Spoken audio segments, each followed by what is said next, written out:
they at least knew to hire the right person, and I believe in this case it was Haukur Þorgeirsson. I believe that the Old Norse experts, language and literature experts on the scene were Haukur Þorgeirsson and Jóhanna Katrín Friðriksdóttir.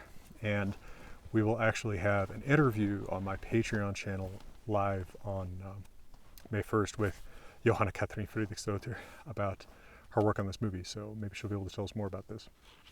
But I think, unless I'm wrong, that it was Haukur Þorgeirsson who did the runes, and he did a very good job, of course. The runes that you see on the chapter headings of the movie, the movie is divided into 8, 9, 10, something like that, sort of chapters.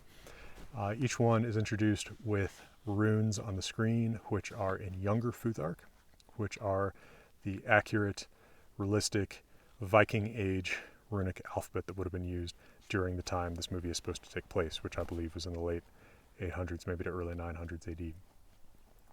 That's nice to see. Of course, it's more realistic than the Elder Futhark, which is better known. I'm sure that the movie has taken grief from some people who think that the runes are wrong because they're not Elder Futhark, but actually the runes are very good, very accurate. Sometimes they don't exactly match up with what the English says on the screen. So, for example, the first chapter says Atlantic Ocean, I think, in English, but the runes say Hrapsøy, right? Island of the Raven, Raven's Island, which is the island where Amleth's father's kingdom, Alvrin's kingdom is. And then the very end screen, I think in English says the Northman, right? Just recapitulates the title of the movie, but it says in runes, Amlo the Saga, right? The saga of Amlo, the old Icelandic version of that name, Amlöðu.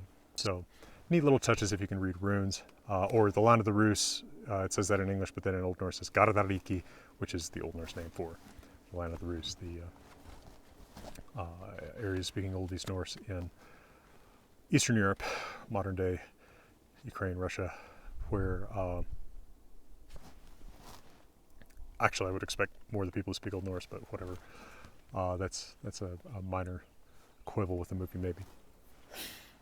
I'll have a little bit more to say about the runes, some more of the accuracy or authenticity details, and then eventually get to my unwanted personal remarks after a quick word in the usual way from my friends and partners at Grimfrost.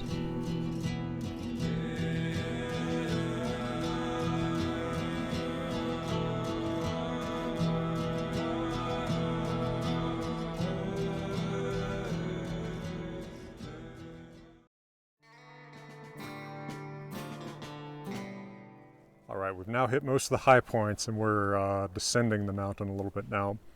So one place where the runes don't make sense is the runes on the magic sword. And the magic sword's name is, in reconstructed medieval Old Icelandic pronunciation, Draugur, modern Icelandic pronunciation, Draugur, which means one of these undead beings, like the one that Amleth fights for. The runes on that sword say Draugur, just to give it the modern Icelandic pronunciation, but they say it in Elder Futhark runes. This is one place where the runes don't match. It's possible Haukur Þorgeirsson didn't do this part. I know for a fact that I've worked on big media projects where, you know, I'm hired to do the runes, but then everybody thinks because there's rune translators or whatever online that they don't need any special training to do it, so some people do. Some people who don't know what they're doing do other parts. So maybe Haukur didn't even do this, or maybe the studio required it. Who knows, who cares? But the runes don't make sense because even if the sword is old enough to have been forged in Elder Futhark times, the language would also have been different at that time. So you wouldn't expect it to say Draugur, you expect it to say Proto-Norse Draugas.